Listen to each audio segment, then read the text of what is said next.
I'm at my favourite part of a brewery, the hop room at Evan Evans down in Landisle, West Wales. I'm with Simon Buckley, traditional family brewer of 250 years, well, coming up next year. What does that mean to you? You cannot begin to explain. And it sounds very emotional because it is. I'm the custodian of 250 years of family brewing. And what it means is that over the last 250 years next year, we have actually then been through two great wars. The African wars. We were brewing before the Americans signed the Declaration of Independence.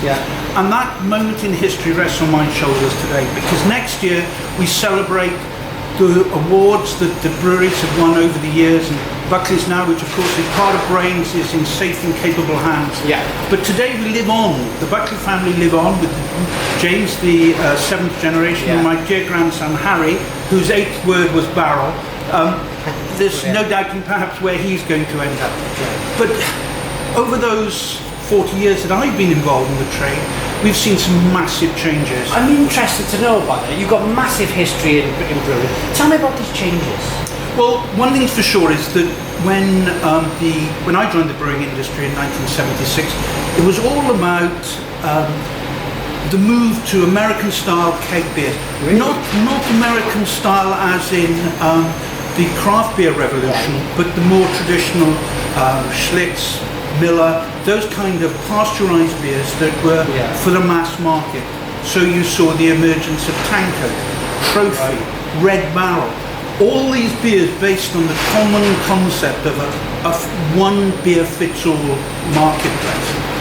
And of course we then, whatever it was, 25, 30 years ago, we saw the emergence of Camera. And then slowly we began to see this rude awakening that in fact cask beer was actually the gem that we had in our portfolio. It was the one product that the British brewing industry had that no other drinks. We specialised in that. And we specialised in that. But then over a period of time we saw further amalgamations, we saw all the brewers merging together. All the famous Welsh breweries like Rumney, Ely, all disappeared into the conglomerates. And of course, Crawshay's and Hancock's brewery in Cardiff became part of Welsh brewers, and is now lost in the mighty Coors empire. So if you ask me what has happened in 40 years of brewing here in Wales, well, my argument would be that we've gone full circle. We're back to the domination of the marketplace by the big brewers. But there is one subtle difference. And the subtle difference is that our consumer is a different person. Our consumer wants beers that taste of something, that are made out of the very best raw material. But most importantly of all, they are beers that are fun to drink. And then within that, we have this new craft beer revolution. You've got some great brands as well. Well, we're very lucky that we have focused on building brands. Over the last 10 years, we've built some cracking brands. Evan Evans, of course, is with its Kuru brand, is famous all over the world. We then have Artisan, which is our craft beer. We bought Celt last year as a brand. And the reason that we bought Celt was because we didn't want to see it disappear. We didn't want to see what had started life as a great craft brewery disappear into the oblivion and be forgotten about. So yes, Celt is very different for us, but next year we'll be celebrating with a group of new beers, led by James, my son, who now, as you know, heads the Evan Evans brewing side of life, with J. Buckley Brewer, his craft brand. And we'll be launching a wonderful new celebration beer that will come out in February next year called Britannia. And it is already, it's been trialled, and you know very sneakily. We've had a sneak peek of this, haven't we? We have, and it won a gold medal under a different name. But it was designed to be called Britannia. And why Britannia, you might ask? You know, you're a proud Welsh brewer. Why do you want to name it? Well, our history is about selling beer around the world. In the war, we sent beer to India, we sent it to Egypt, we sent it to other parts of the world like Cyprus and the Far East. And we are about really celebrating all the things that are great in Welsh brewing. The very finest raw materials, working with some very talented people. Yeah. But most importantly of all, is giving Welsh people the opportunity to taste great Welsh beer. Yeah. And when I look back to those days in 1976, when I started brewing, under the careful tutelage of Ken Edwards, who was the brewhouse foreman, yeah. he was put very much in charge of me, so I was never allowed out late, had to be up early in the morning, yeah. and most importantly of all, he gave me this wonderful love for brewing great beer. And I was very lucky. I was supported by some wonderful people there who taught me what had taken them probably a generation to understand. Yeah. And it was very sad that the day the brewery closed was to be surrounded by the pensioners, who yeah. just, some of whom, 4 of them who sat around the table with me having a glass of beer, had done 120 years of service. And that experience brings me to my next question. You're here as a little bit of experience for James. Does he come to you with questions every now and again? What's your role now in terms of with James? Do you kind of manage him along, or does he have his own? James is an extremely talented brewer. Yeah. Every doting father would say that. Yeah. But James has got the sense to, from time to time, come and talk to me about things. But he's built up his own technical expertise with a group of people like Charles Farham, our hop merchants, and the team at Fawcett's Malt and Munton's Malt. And he has become a very sharp operator in the sense of he knows what to do, how to do it, and how to put it right, and he's never frightened to lift up the phone. And I think that is what has given us a head start in the marketplace. Yeah. Yes, he was lucky that he stepped into a business, but he didn't step into it from a position of, here you are, get on with it. Of course. He had to earn his way up through the business. And of course, before, until recently, he had a wonderful right-hand guy who worked with him called Sajan, who's now gone on to greater things with Heineken. He's now a push-button brewer rather than a hands-on brewer. You still seem, after how many years of brewing? 1976, so 40 years. So you still seem as passionate as you were 40 years ago, and now as you are. Well, you're very passionate about beer. What still keeps that fire burning inside you? It's been handed a legacy, and when you look back at how people have dedicated their lives to our business, then it's for me to take it forward. Yeah. I am only a custodian, and what I try to tell everybody in Welsh Brewing is this: we should be at the forefront of European brewing. Yeah. We should have a unique quality symbol that says this is made with passion. Yes, of course, but that doesn't cover up the inadequacies of necessary understanding the brewing science. But it needs to be a quality mark that gives everybody, wherever they are in the world, the confidence that that beer has been made with the ultimate care, the ultimate attention to detail. And dare I say it, and I know I will get boo-hooed for saying this, that there are a lot of people in the craft beer movement who masquerade as craft ale brewers, but in fact are producing dreadful beers, and we should be replacing the FT of craft with something else.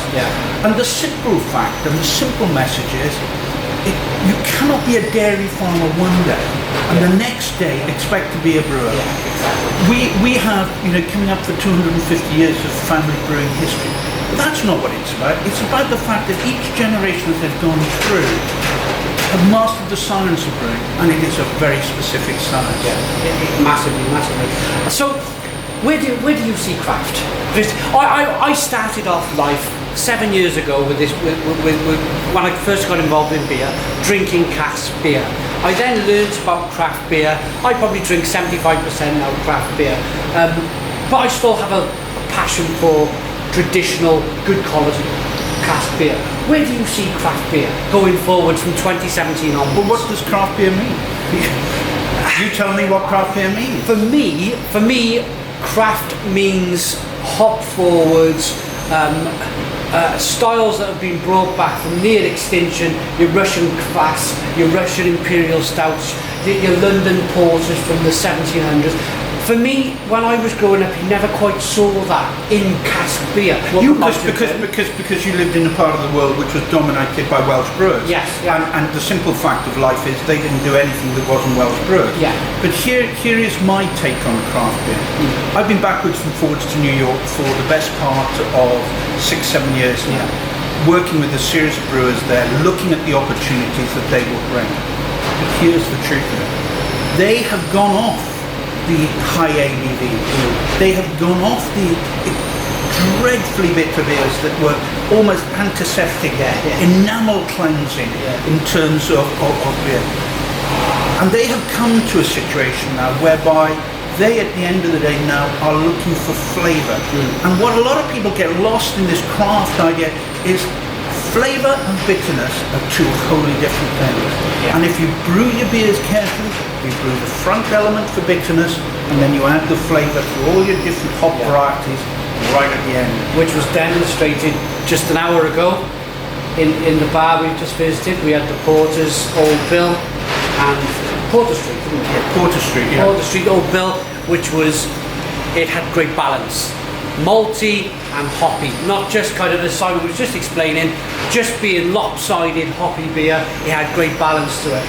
And what we've got to remember as well is that the reason that the Americans brewed very strong beer was because in the States, your duty is the same whatever strength you brew. Right, is it really? It is, and you can be a small brewer and pay a lot less duty over here than in the main brewers. But in the States, everybody pays the same. Okay. And so if you produce a 15% beer, you're not going to get hammered. You don't get hammered on duty. But brewing is a commercial art, and it is an art where people need to properly understand that yes, it's great to have in your portfolio a beer that is to the right of centre. But 99.5% of the drinkers in the United Kingdom are and always will be people who want beers that take them up to the mark, not over it. And that is the craft of brewing. We produce under 5 different brands. We produce all the different styles that you might like. But the ones that people keep coming back for, time and time and time again, are the beers that are golden, that have a full hop flavour, not bitterness. The amber beers that have beautiful hoppy flavours that come right at the end of the beer. And of course, there are those that like the more dark beers. Porters you mentioned, Russian stouts. We produce a light stout. Now people say, how can you produce a light stout?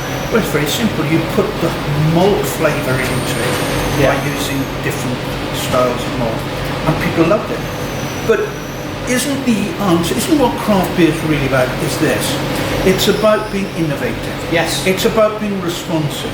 It's about tying together the key things that are important to people. Sitting down with a bottle of beer, a very fine plate of food, and at the end of the day thinking, wow, that's delicious. Fresh Pembrokeshire mussels with a pint of golden beer. What could be better? Fantastic. Ham, egg and chips, one of my favourites, and I eat out a lot. Ham, egg and chips with a fantastic pint of curry or whatever. And therein lies the answer. You know, in Wales we can do it. I've just come back from Madrid. People want to know about us, what we're doing. But the big thing is, we must do it properly. We must have the expertise.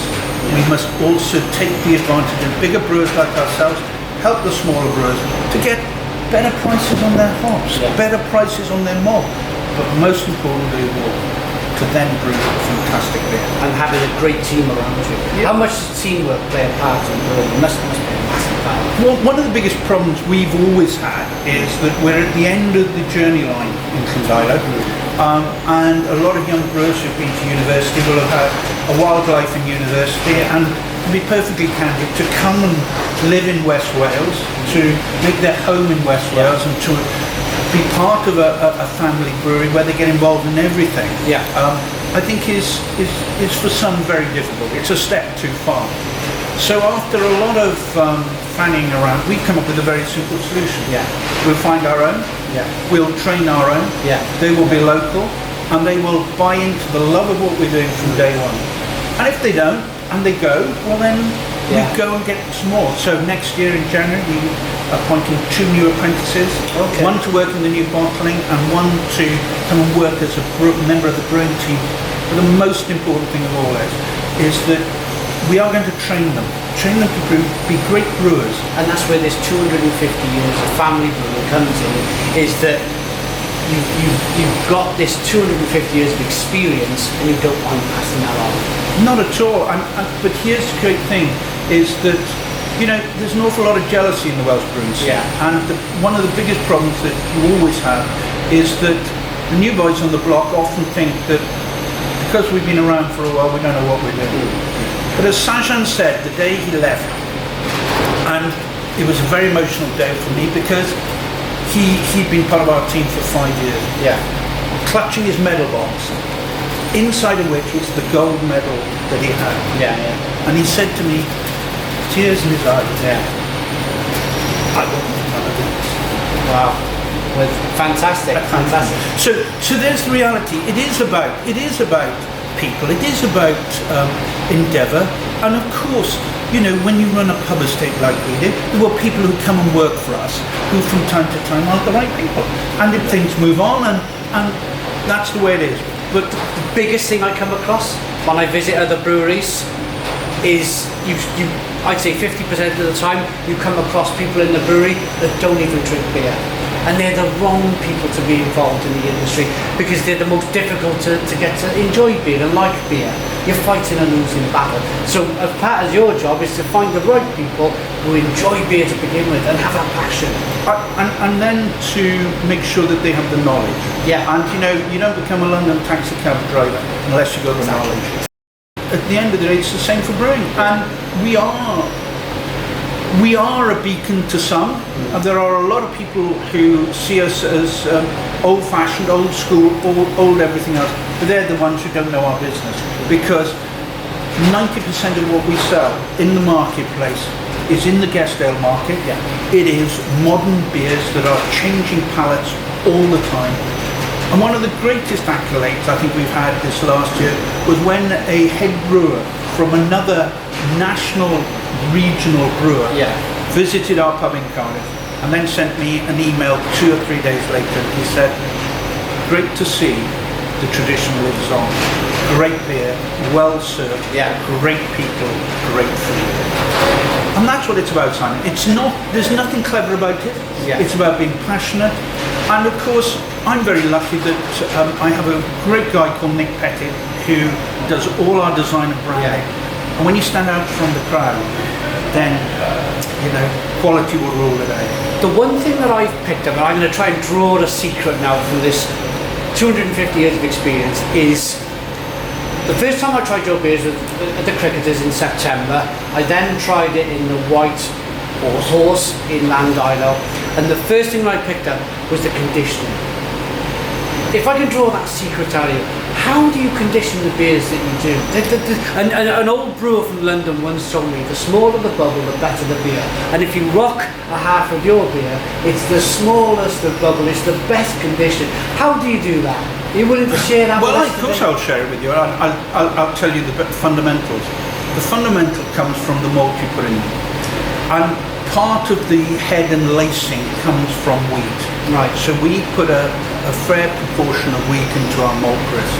So when you get that tight, white, creamy head, part of that is coming from the laces, the glass. That's where it's coming from. The second part is that we, as you know, we have a very modern brewery here, or modern by some standards. We control the fermentation very carefully. We ferment at a lower temperature, and then when it comes to the end of the fermentation, we have the ability to drop the temperature, and in doing that, you get all the solids to drop out. But yeast count is very important. A lot of people forget this. Yeast count is very important. You need it higher in the winter because obviously it's taking longer to react to the ambient temperature, but then in the summer months you drop it down further so you don't have exploding cask. Okay. and then we keep it here for 5 to 8 days before we put it out to trade. Right. So if by the time you think that it's been in trade for 5 days, 13, 14 days, is that when enough time? That's right. And then when you tap it, spile it, within 6 hours our beers will drop bright. And here's the other side of it. You will then get that marriage of malt and hops and the combination of the two coming together. Because you know you can create very bitter beer, but by masking them with a hint of residual sugar left in the fermentation, so you don't ferment it all out, you end up in a situation whereby you have a wonderfully balanced beer. And of course, remember this: we don't use sugars. There are brewers who use sugars. Yes, I've seen it. And we don't do that. All our brewing comes from malt. Yeah. We do in the Kelp brands use a little bit of prime because the yeast that's used there can digest all the sugars, and so we need to put a little bit back in. But that's it. The other thing to say, of course, is we monitor our beers very carefully. My wife says that I do it all myself by the amount I drink, but there we are. At the end of the day, that's not the case. It's passion, it's knowledge, it's ability, and it's the plant. Yeah. And if you have those things all tied together, and we've got a great workforce, you can brew beer. Fantastic, fantastic. Simon Buckley, 250 years of family brewing, massive experience, Brewmaster of... And here I am. and here he is, Yeah. Thanks for watching. Great. Thanks for watching. Good.